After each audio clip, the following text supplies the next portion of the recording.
את המושגים של טוב ורע. בימים אלה הוא מציג תערוכה בגלריה של אגודת האומנים בתל אביב. דרור לוי ועמי גלה מציגים אותו. בואו נראה.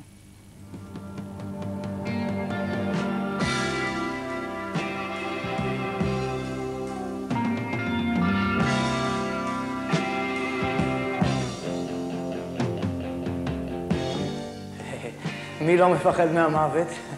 בחיים צריכים להתמודד עם הפחד, אבל אדם שלא מפחד לדעתי הוא גם משהו לא נורמלי אצלו אולי, או לא מאוזן, כי ברור שמטבעו כל אדם מפחד. ואני לפחות רוצה להמשיך לחיות, ולתיים.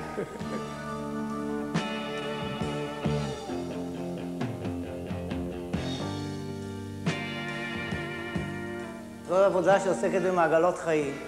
פשוט יוצא מן הרחם, אדם בסוף החיים, והצינורות שמתחברים אליהם לקראת הסוף, וזה אולי משהו מעבר לחיים, שאף אחד מאיתנו לא ברור לו במה מדובר.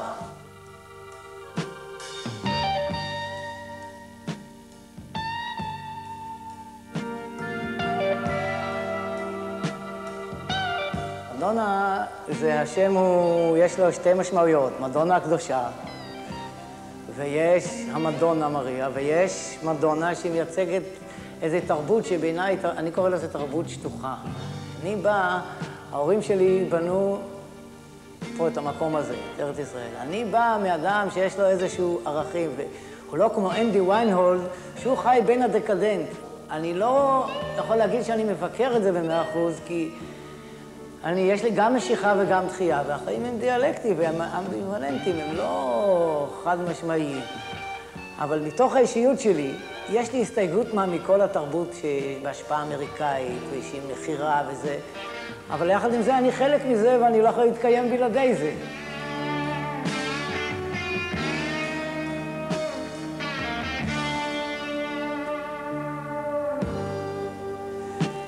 אני הייתי בכיכר, בעצרת שבה רבין נרצח.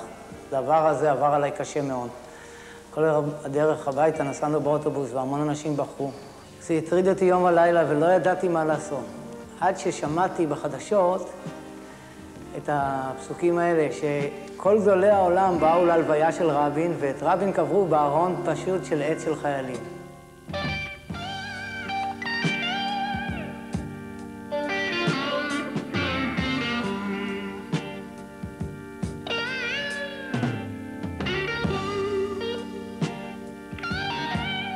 אתה חייב לבחור בשלב מסוים במה אתה עוסק. ברגע שבחרת, אם אתה בחרת לעשות מה שאתה עושה, ויתרת על אופציות אחרות.